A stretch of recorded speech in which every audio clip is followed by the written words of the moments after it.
Welcome! Today, we will learn how to accept a route in Zeo Route Planner.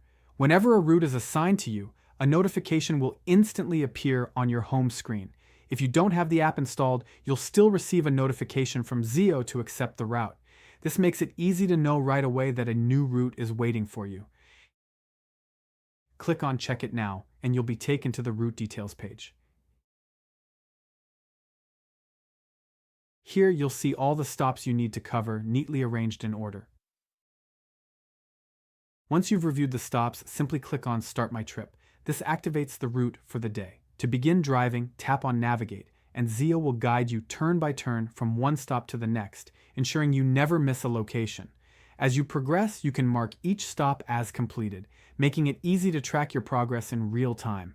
When all stops are finished, the trip will be marked complete automatically. And that's all it takes.